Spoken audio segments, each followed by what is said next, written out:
สวัสดีค่ะพ่อแม่พี่น้องสวัสดีFCทุกท่านเนาะค่ะมาพบมาพอกับเจตาพารวยคือเก่าค่ะในทางช่อง YouTube คลิปนี้เจตาก็จะวางแนวทางของลาวพัฒนาค่ะลาวพัฒนาคลิปนี้จะมี3เซียนเด้อค่ะ3เซียนดังจะมีดาดาพารวยมีปอยเปตแล้วก็รับสายด่วนค่ะ3ท่าน ถ้าชอบของผู้ใดที่เอิ้นซื้อไปแล้วเนาะ FC ชอบก็ถ้ารอติดตามรุ่นไปน้ำกันเนาะค่ะถ้าชอบของผู้ใดคิดไว้แคปหน้าจอเนาะค่ะเห็นอยู่นี่จะเป็นประวัติของดาพารวยคนสวยในช่องเด้อค่ะวันที่12ที่ผ่านมา651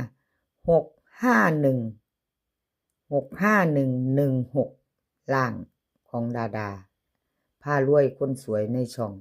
5กับ6จับมือกันมากค่ะ5กับ6เอามาเบิ่งประวัติเพิ่นจักหน่อยให้เบิ่ง2งวดของดาพารวยเนาะค่ะ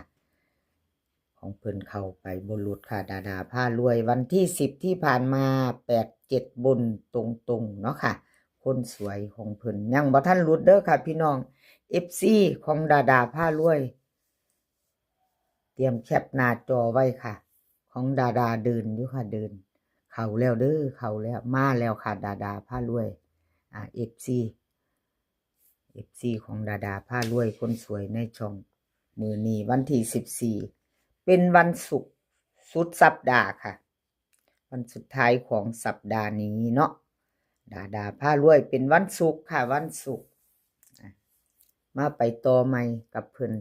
ชอบกระจัดคัดกระพานเนาะพี่น้องFC ดาว่าจังใดมาค่ะ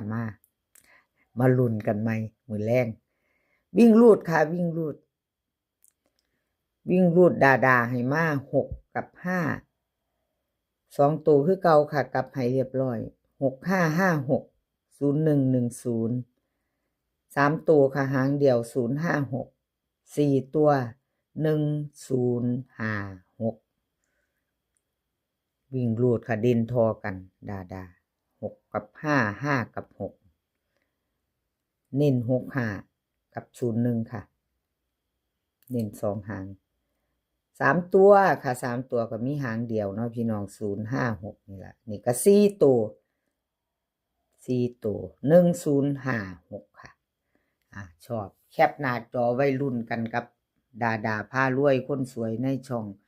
น้อยๆห่างค่ะเน้นๆเจาะFC ชอบหน่อยเนาะค่ะ FC ผู้ชอบหน่อยมักหน่อยบ่หลายตัวจัดไปค่ะกับดาพารวยคนสวยในช่องมือแรงจัดไปดาพารวยเนาะค่ะกับขอบบุญขอบคุณดาพารวยคนสวยในช่องเด้อค่ะที่ให้แนวทางมาว่างทางช่องของเจตาด้วยดีเสมอมาเนาะค่ะให้มาตลอดกับขอบพระคุณหลายๆค่ะดาคนสวยไปต่อค่ะไปต่อรับสายด่วนค่ะรับสายด่วนนี่ประวัติเพิ่นนี่งวดเดียวค่ะพี่น้อง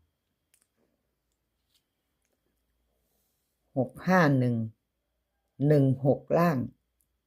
12ที่ผ่านมาค่ะกับขอโทษขออภัย FC แทนรับสายด่วนเนาะค่ะแนวทางเพิ่นบ่เข้าหลุดไปเนาะชัดเจนหลุดเก้าหลุดไปค่ะงวดเก้าหลุดไปไม่ก็มาเนาะหลุดก็คือหลุดค่ะเลขทุกตัวเอามาวางเพื่อเป็นแนวทางค่ะโปรดใช้วิจารณญาณในการรับชมเป็นอย่างสูงเนาะก็เป็นเพียงแนวทางค่ะพี่น้องขอโทษขออภัยหลายๆ FC ที่เขามารับชมรับฟังเนาะทางช่องเจตาพารวยแนวทางหลุดไปค่ะFC เพิ่นก็ดีค่ะให้กำลังใจเนาะบ่เป็นหยังดอกเจตาหลุดแล้วก็บ่เป็นหยังมาไปใหม่คือเก่าเขามาให้กำลังแรงใจเป็นตาฮักค่ะ FC ช่องของเจตาเป็นตาฮักเนาะเขามาคอมเมนต์ ผิดถึกเจตาก็ขอโทษขออภัยเนาะค่ะเอาวิ่งรูดค่ะ วิ่งรูดรับสายด่วน รับสายด่วนลาวพัฒนาให้มา4กับ9ค่ะ2ตัว4หาง2ตัว4หาง47 46 93 92ค่ะเบิ่นจะมี44กับ99 3ตัวค่ะ3ตัว3หาง492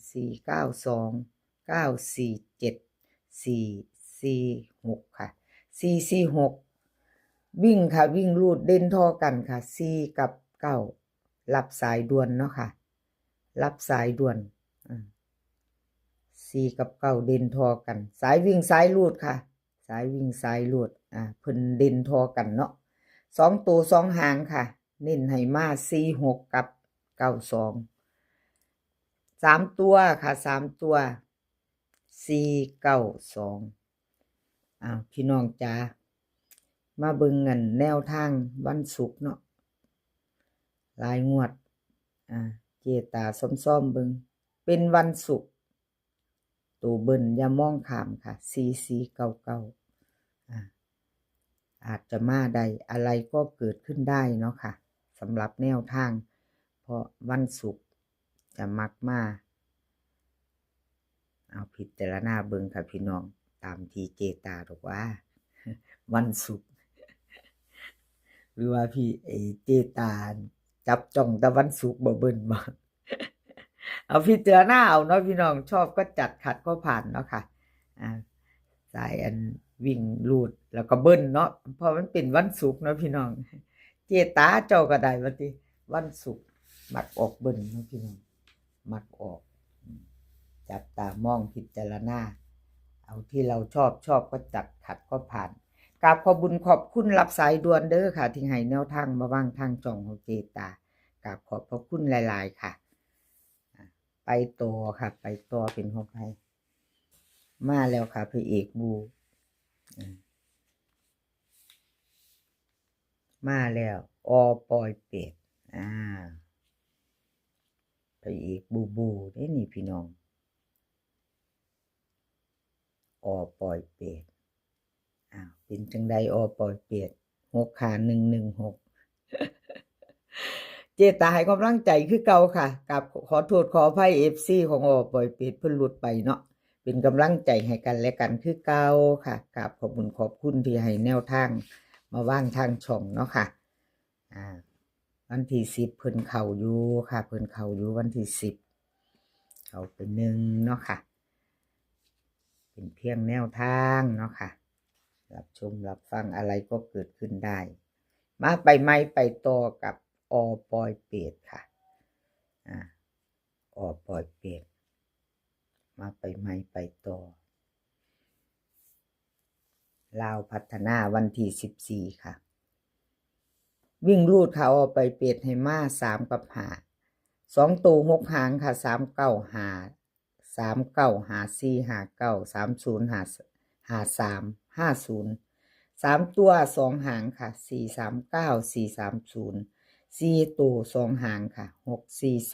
643กับ9 5439ค่ะ